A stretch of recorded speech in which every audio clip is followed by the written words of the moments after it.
Good morning and welcome to the Culture Hour here on Mountain Stream TV. I'm Thomas Crowe, your host this morning. I'm here this morning with Bill Johnson, a wood carver from Cullowhee. And good morning, Bill. Good morning. Good to have you here. And thanks for having me. We're excited to hear about what you've been doing with your work with wood carving and how you got interested in this kind of craft and art. But maybe the best thing to do would be to start at the beginnings. I mean, you're from Des Moines, Iowa. Right. When you were younger, did you have an interest in carving, or what were some of your interests early on that might have led into this art of yours? I think I was always interested in woodworking, more so than carving. I didn't really have anybody teach me how to do anything, but I remember building soapbox derbies and forts and anything to do with wood. I was always interested in that kind of thing. Mm-hmm. So wood was a real medium for you early on. Always has been. Yeah. So you were born and raised in Des Moines, and what brought you to Western North Carolina? What's the storyline that brought you here? Well, I'm a halfback, as we say around here. The short story is I moved from Des Moines to Florida, the Tampa Bay area of Florida, when I graduated from college. Drake University is in Des Moines, and I went to pharmacy school there. And so when I graduated, I got out of the snow and the cold and the wind and moved to Florida. And spent about 15 years there altogether. And then we moved halfway back to North Carolina, which I feel is home. Right. Most people you meet and talk to that live here now, that come from somewhere else, always say that they consider North Carolina home. They usually really love it, and clearly you have too. So you were a pharmacist? Yes. And you did that for how long? Well, I practiced as a pharmacist. Hospital pharmacy was my area. Specifically, I did some retail pharmacy as well. I actually grew up in my dad's drugstore. He and his brother and an uncle and my brother, about 5 of us in Des Moines, were pharmacists, went into pharmacy. I was the only one that went into hospital pharmacy as opposed to retail, but like I said, I did some retail pharmacy. After about 10 years of doing that, myself and another hospital pharmacist put together a consulting business, and we helped hospital pharmacies learn how to change the way they did things and move into the more current, contemporary way of distributing drugs and all. And that led to us developing a hospital pharmacy computer system. We did that for quite a while. So altogether, that I guess, 40-year span of my career, it was all pharmacy related, but it wasn't working as a pharmacist. During that time, were you working as a wood carver? I mean, we're going to talk about you're a chip carver, and that's a whole different branch of wood carving. There are many branches of wood carving. Right. But were you doing any of that while you were still working in the pharmacy sector? No, well, at the very end, I was. I was really more involved in woodworking, making just, some household things, picture frames and towel holders and knife blocks and all that kind of thing. Gradually moved more and more to furniture, and I guess my transition piece is an altar table that I built for the church that I attend that had a lot of woodworking and some wood carving, chip carving incorporated into it as well.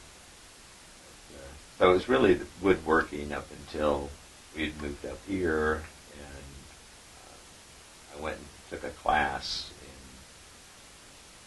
about, I have to work backwards, It's always 2007 or 8, I believe, from a gentleman, Wayne Barton, who is the guru, I say, but the real master of chip carving. He really brought back recognition of chip carving to the United States. A lot of training. Europe, Switzerland, Germany, brought it back. So I took a class, and a few years later I took another class, and then a few years later I took a week-long class that he teaches, an advanced class over at John C. Campbell Folk School. So your origins really kind of come out of John C. Campbell in some way or another. I mean, yeah, to some extent. that's really where I feel like I hit the point where I could feel like I could say I'm a chip carver at that point in time. So tell us just exactly what the difference between chip carving and wood carving is. I mean, most people would look at your work and think, oh, you're a wood carver, but you don't identify yourself as a wood carver. There's a special technique and a special transition in chip carving that is unique and in and of itself. So what's the difference? How do you describe that? The easiest way to describe it is to show it, I think, and this is a piece here that probably does that best. It's fairly complicated or complex in terms of the amount of carving that's in there, but everything that you see on that plate is taken out in 3 cuts. If you look at any one of these grooves, we call it, there's a cut that goes on one side, a cut on the other, and a cut on the other, and that piece of triangular kind of shaped piece of wood comes out. So the way that that's done, pull out the knife, and by the way, this is the primary tool for chip carving. And I consider a piece like this, or the bowl here, has the rim carved around the outside edge. That's a traditional chip carving, and I'll get to what's non-traditional in just a minute. But in practicing or in doing chip carving, the knife is all you use. There's no other tools involved. You make a cut on one side, make a cut on the other, and this is all penciled out on the piece of wood before you get started. And then the third side, and that piece of wood should come out. Very often there's a little bit to clean up, but this might be the easiest way to demonstrate it, if that's all right. You'll see again that everything that's on this board has been removed in triangular shapes, or I call them canoe-shaped chips, 2 sides. So you have either 3-sided chips or 2-sided chips, and sometimes 4-sided chips, but most of it's made up of 3-sided. So if I took the knife and did those 3 cuts, I'd already done one of those, it looks like, or part of it. That piece of wood should have come out at that point. So you've got a little triangle here. It's now a part of the carving, and all of the geometry that's there comes together to form a pattern. This pattern, for example, called flowers, that's made up of doing that same 3-sided chip, little triangle right in there, and then coming back and just using the knife to notch a little bit of wood out of there, and to hold this so that the camera can see it.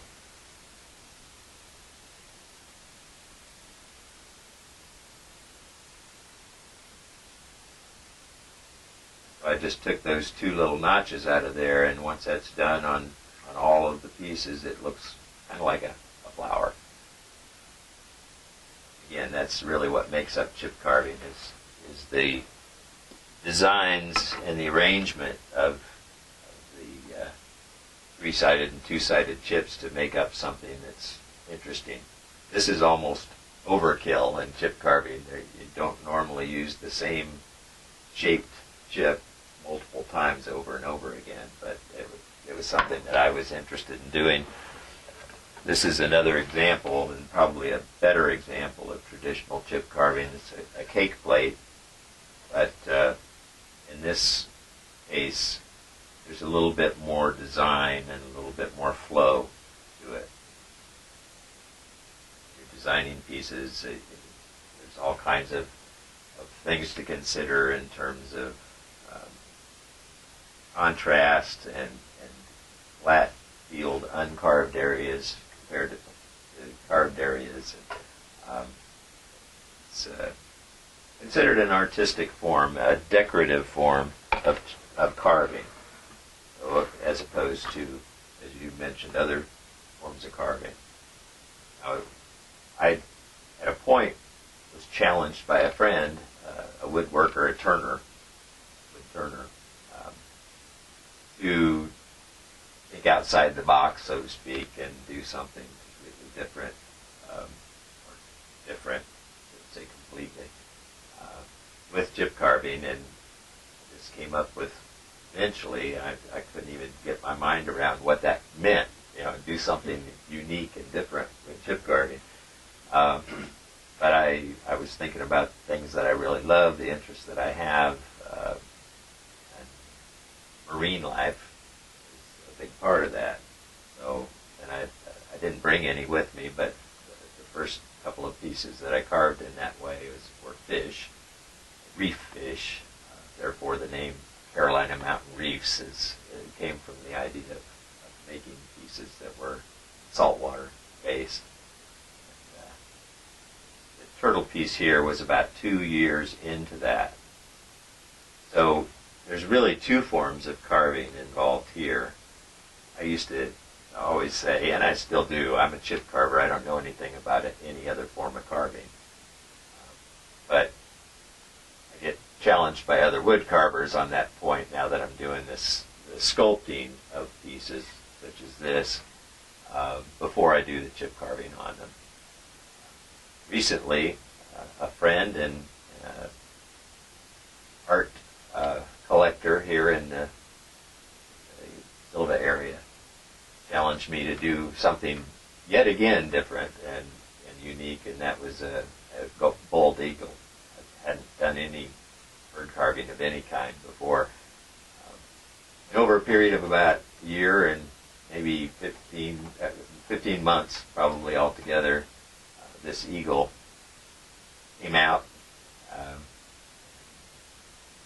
He now owns that. It was a commission to do that eagle for his friend. So I guess I'm not just a fish carver or a turtle carver now. I'm at least one bird carver. So the chip carving is really about the detail, in other words. Right. So you've sculpted this eagle, for instance, and created the image, but the real chip carving is the detail on the wings and the body and Right. And all of that. So it's very, it goes, in my mind, it goes beyond being artistic. It's almost athletic. No, I'm serious in terms of the intricacy and the smallness of the detail that you just notice. You have to be very dexterous and nimble and agile with your hands. Is that something you learned to do, or did that come naturally? Or I guess it came naturally. Yeah. You and I were talking earlier about high school reunions and going back in time. After I started doing this kind of thing, a few friends from way back then made mention that something like, you were always artistic. I never thought of myself as being artistic in the least, but I did love, when I think about it, making things and creating things and pencil sketching and some other things like that. It is, again, is artistic, decorative form. Wood carver could have just as easily carved that eagle, and instead of decorating the surface of it with chip carving in that way, which was meant to at least suggest that those are all feathers, and that are carved on the surface. The typical bird carvers, wood carvers who really focus on carving birds of various kinds, will try to make those, each individual wing or feather, look like a feather, with usually wood burning involved as well as carving to get that texture. Very delicate and all, too. You hit the head just right in terms of how the chip carving is used. I mentioned that it's a decorative art. It really came from the Northern European area, Switzerland, Norway, Sweden, other areas like that. If you think of Alpine architecture, for example, the outside of the house with the door lintels and the fascia and the roof, there's oftentimes carving of various kinds there. That was chip carving with big tools. That's where it started, really. Yeah, it really did. And it got condensed into the form that you're practicing now. Right. And a lot of people do, they make furniture and decorate the furniture in different ways with chip carving, too. So it goes on. Yeah. Well, it seems to me, tell me a little bit about time it would take you to chip carve this eagle, for instance. I'm curious about patience. You've got to be a patient person. I'm guessing that this is taking you quite a long time, and so patience is a virtue and one of the implements that you use right in your toolbox. Everybody says that to all chip carvers, or carvers for that matter. If somebody that hasn't ever done any wood carving. I am patient when it comes to the actual carving. I'm not a really patient person. I need to be doing something all the time, and this kind of focuses me, I guess. And in fact, those are wings 5 and 6 on that project. I did 4 before that. You're kidding. Were rejects. Yeah. And I guess, that's a combination of perfectionist, maybe. I don't consider myself that, but it's been said. And patience together. I wanted to have, especially since it was a commission, to have that come out just right. And since it was the first bird I'd ever carved, I was learning as I went. Sometimes after I finished a wing, I realized it wasn't done right. One more thing on time. This turtle piece here, I know how long that one took me. It was exactly 30 days, at least for the upper part. These are burls, by the way. This is a big leaf maple slice from a burl that I use for a base.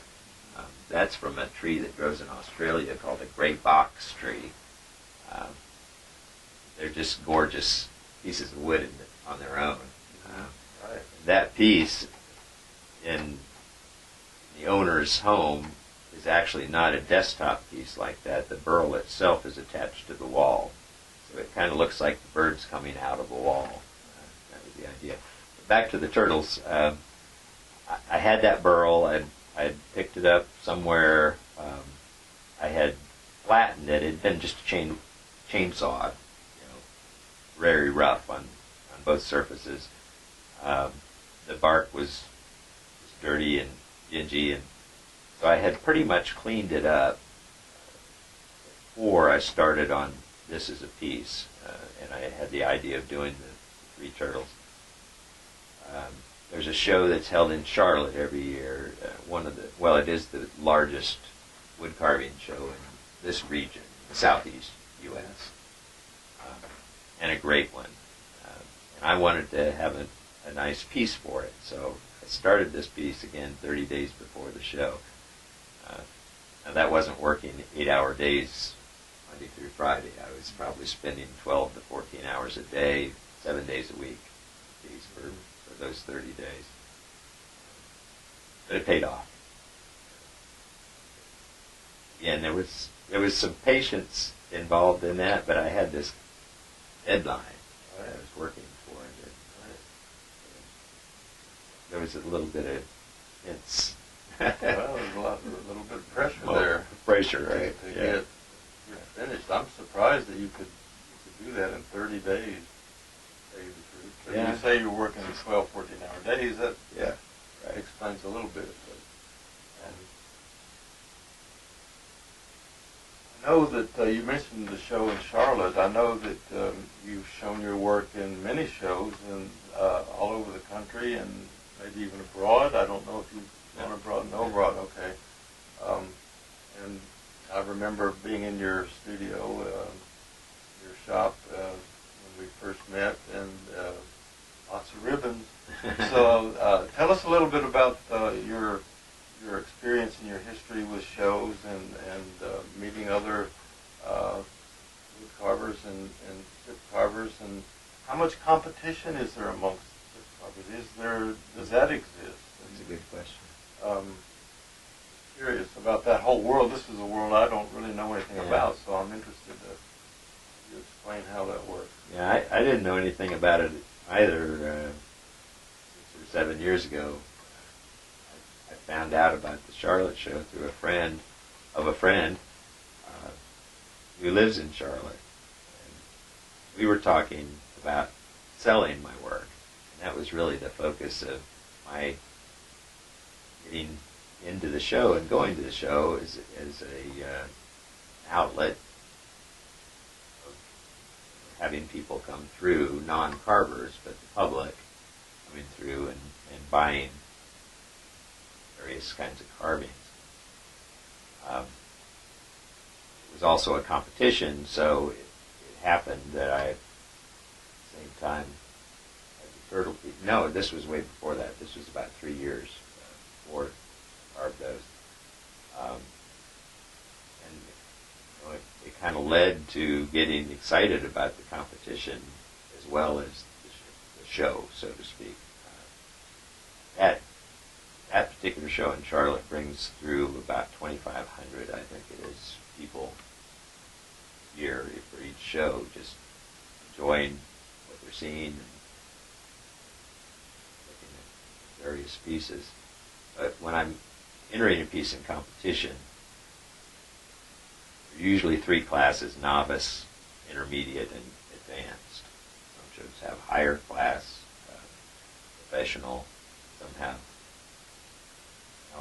they either call it novice or beginner. Usually 3. And my goal was to move up in those categories, and I ended up just skipping from beginner to open, the highest category, and I dove in to that. But I found, back to your question 10 minutes ago or so,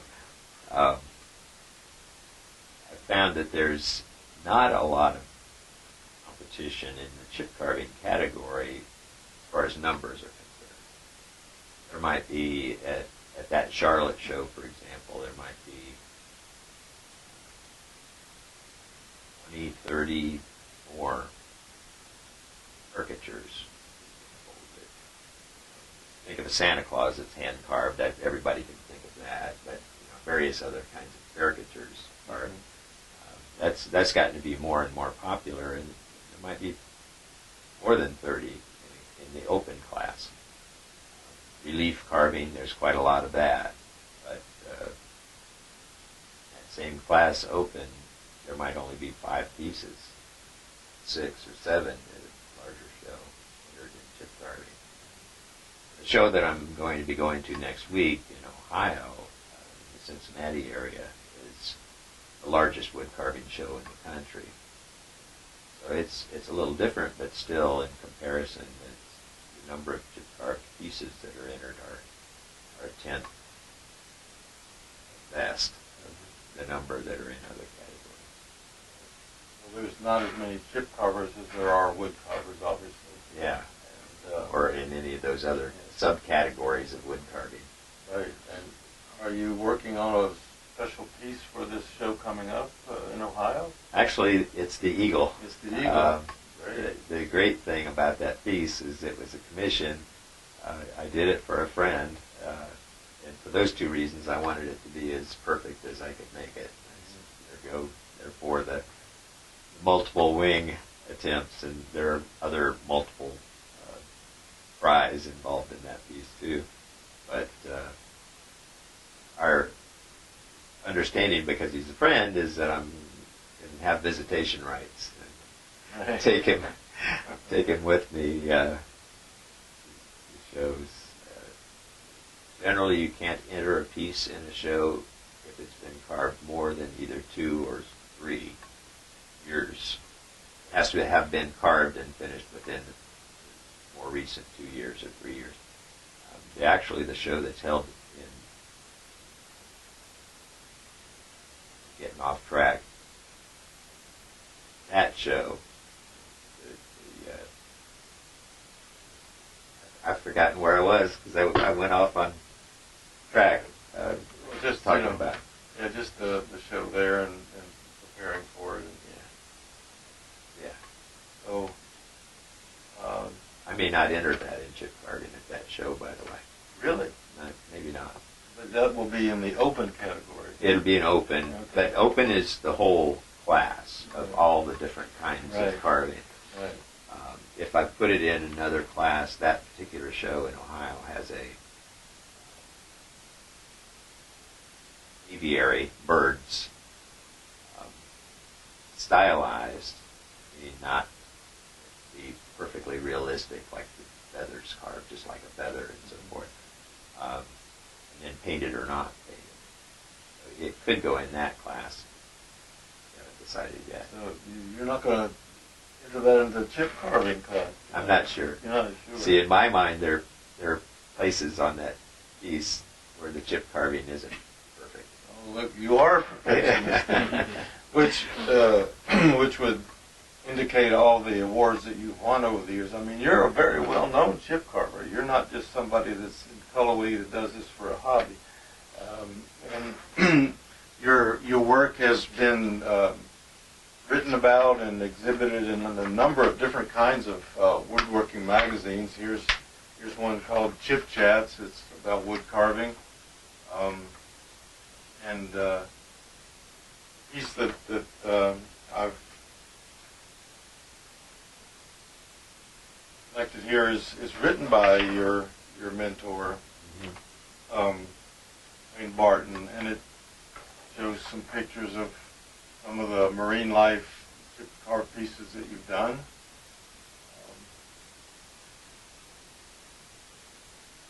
It was nice of him to write that about you, and he is more than complimentary of your work. Here's another magazine, it's Wood Carving Magazine. These are only 2 different magazines in which your work has been shown and written about. In this particular issue, you're talking about the technique that you were demonstrating a little bit a while ago, and it's a several-page piece on the carving and how it's done in this particular piece. It's a fish. How much work do you do in terms of teaching your craft? I do as much as I can get scheduled. The hard part about teaching is, finding a good time, and a place to do it, and working out the scheduling and so forth. Last year, in 2016, I did 9 or 10 classes throughout the year. And with other things going on, that kept me very busy. This year I had other things happening, and remodeling at home, and basically 4 or 5 months where I just didn't have time to do the teaching or to get it scheduled and get it set up. So I've only done about 4 classes, I think, this year, and hope to have one more worked in before the end of the year. They're small classes, usually a minimum of 4 people, or maybe 6, and a maximum of 8 or 10, on the level. So that many, really. I mean, I would think that this is so intricate and detailed that a lot of people not only might not be interested, but couldn't do it. Yeah. So, well, I'm not teaching those pieces, though. Right. You know, it's, in fact, back to this study board. This is in a beginner class, a novice woodworking teaching type class. Primarily, the focus is on that piece, doing the various kinds of carving, getting into lettering as well, some foliage kinds of things, and that's what Wayne Barton really brought to this country. His innovation in chip carving was to incorporate organic. Sometimes it's called freeform, but it's not freeform, without at least designing it, penciling it on the wood. But that was really his gift to chip carving, as well as just being the best there is, as an example. So that novice class is only going to be 2 days, and it's challenging to have 10. I could do more with 6, and I've had private classes at home with 1 or 2 people. But there's a point where it's, to make it worth my time and effort, I need to have enough people in the class to make it work out. Do many of the people that come to your classes continue to do this work and improve, or is it one of those situations where they're interested or fascinated and they try and then they give up or go on to doing something different? But I mean, do you have what could you say, a coterie of students that have gone on to become, almost professional? Yeah. Yeah, I don't know about professional. In a couple of cases, I can picture that. The answer really is, I'd say 50% of people that take the class are going to continue to do chip carving as a primary form of carving.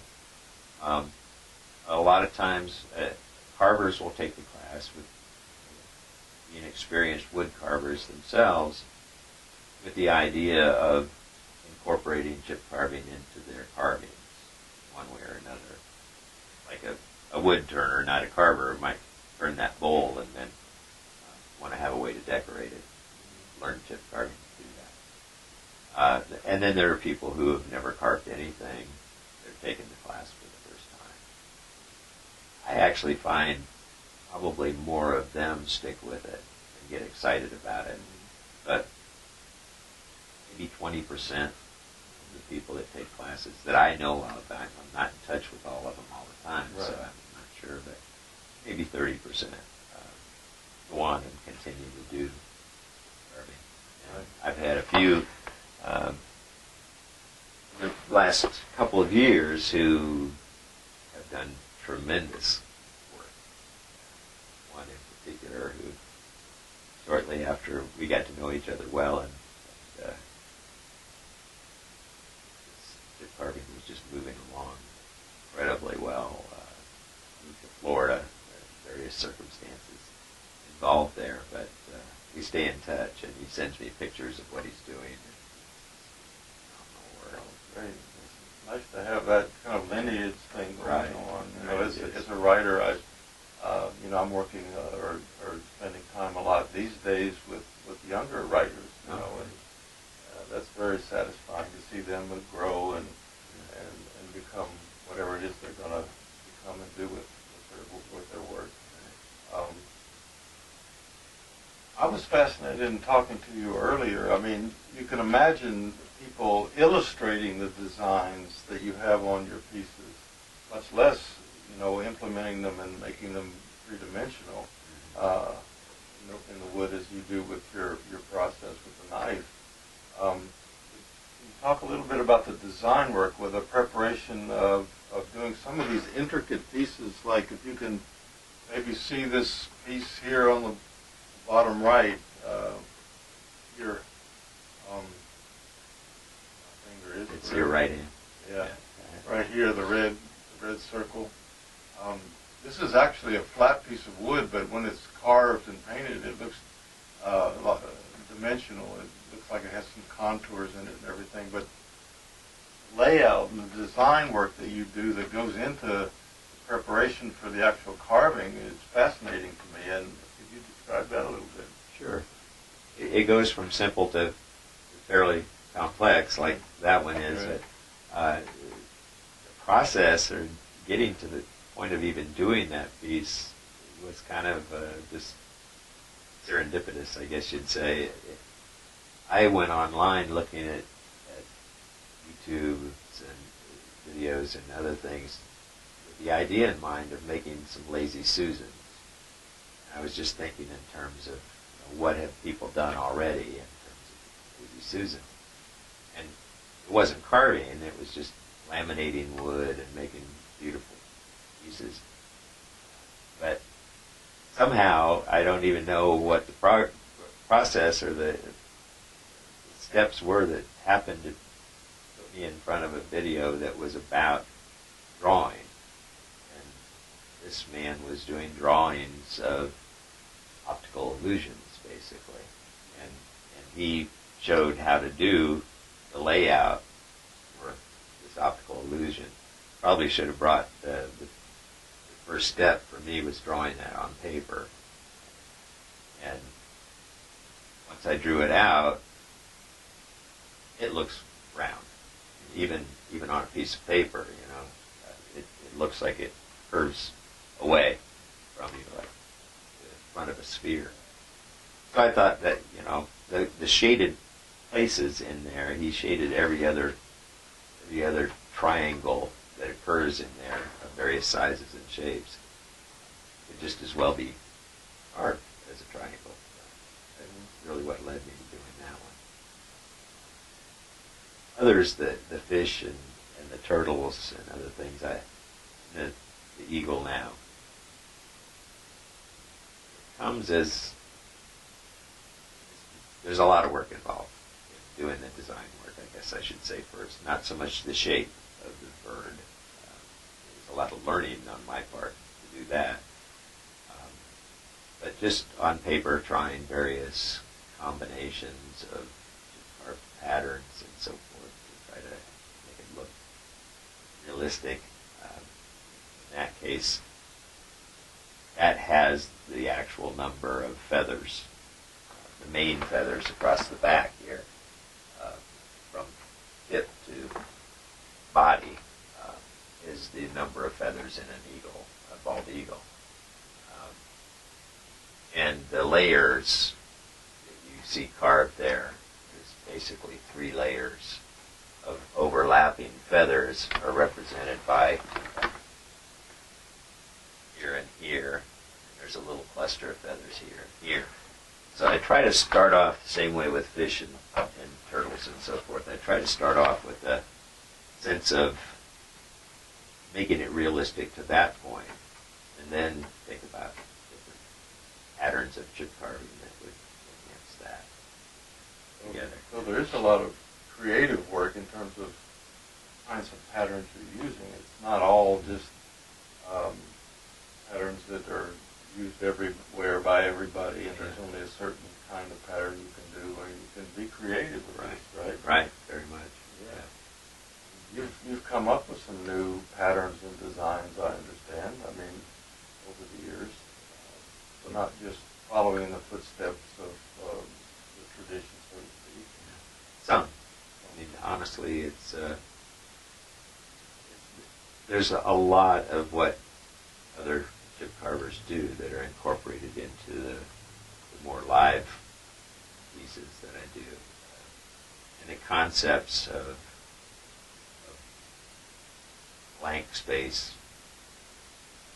carved space, and case of the eagle there, because of all the feathers, it looks like it's all carved space. But the fact that the tail feathers are just pretty much flat and not realistic in any way, those contrasts help to make the chip carving stand out too.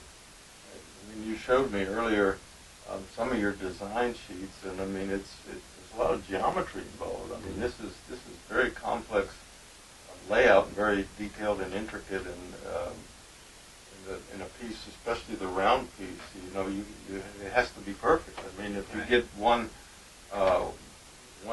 line or one curve off just a shade, it throws everything off. That's right. Yeah. Very much so.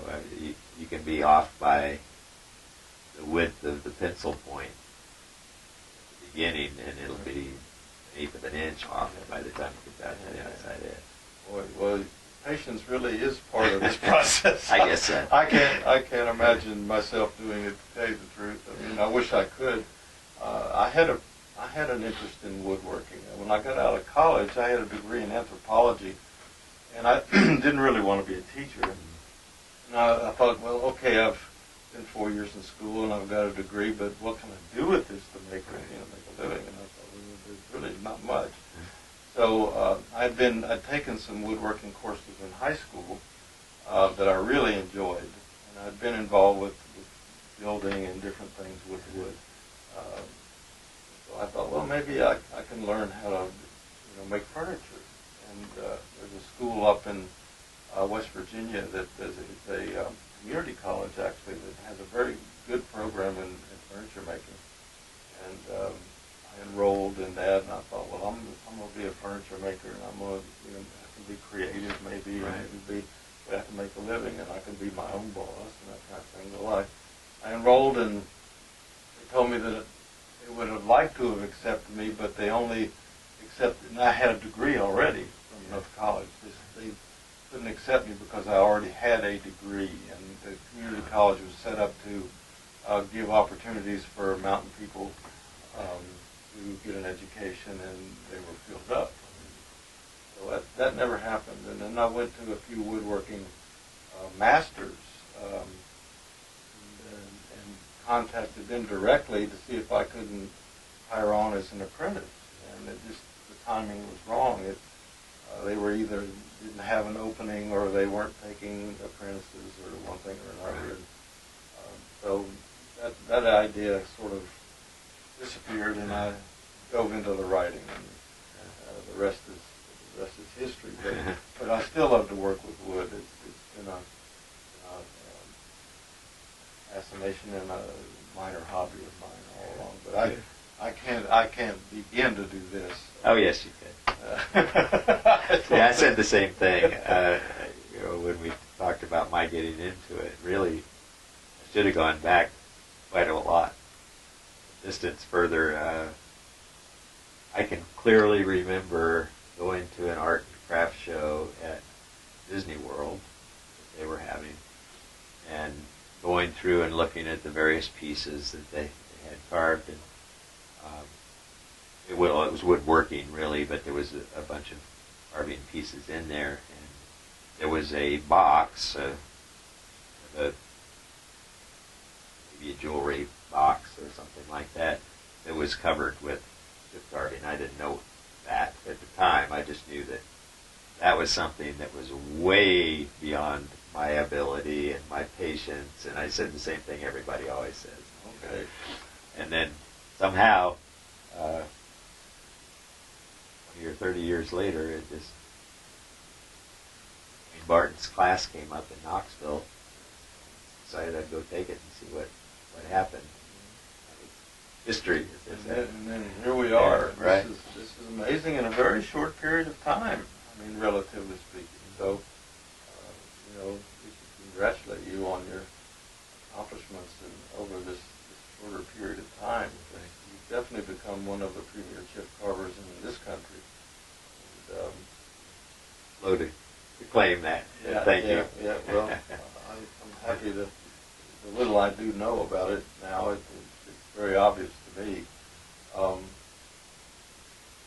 So, the chip carving is not just a hobby. This is a source of income for you. I mean, am I right about that? I mean, it's intended to be. yeah.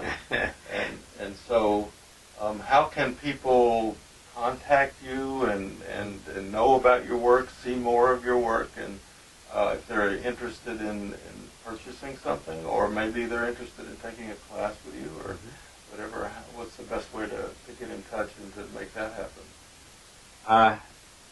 Get in touch would probably be the quickest and easiest. Should I give a phone number? Oh, well, sure. Point, I don't mind doing websites that. Or whatever. Yeah, and that would be the easiest way to just in general find about my stuff, and there's contact information there.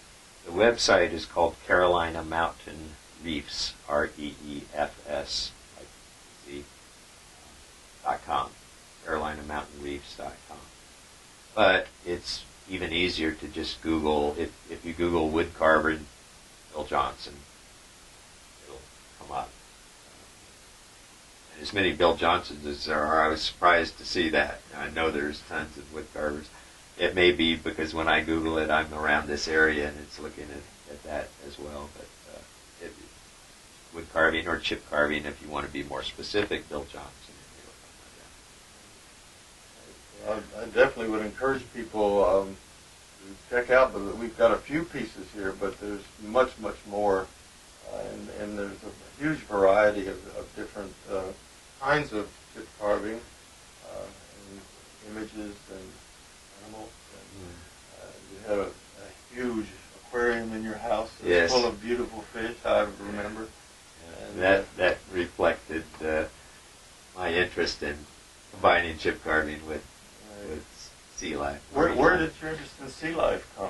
What's the story there? I don't know. I've always been interested. I mean, even growing up in Des Moines, Iowa, where there wasn't the sea anywhere nearby. We went to California a couple of times on vacation, and I remember going out into the water a little bit. But for some reason, I've always just had that interest, especially the colorful reef fish, and scuba diving. I've been scuba diving for quite a long time. Not much in the last several years or decade, probably. But, and it just came together. Right. Well, it's funny how these interests appear and we pursue them. I would have never told you when I was young I'd become a writer. Right. I had much too much energy, and I was a very physical person, so I wouldn't have thought I would be sitting for hours, scribbling on a pad of paper, writing thoughts like that. Yeah. But these things happen, and we just go with the flow. And we thank goodness for it. That's right. It's wonderful when you find something you really love to do. Right. That's exactly right. And if you can make a few dollars doing it. Yeah, that's a whole even other side better. of the coin. Right. As creative folks, we have to work a little harder sometimes to make that happen. Right. But for now, we've got what we've got here and much more, and people know where to contact you. Go to the website,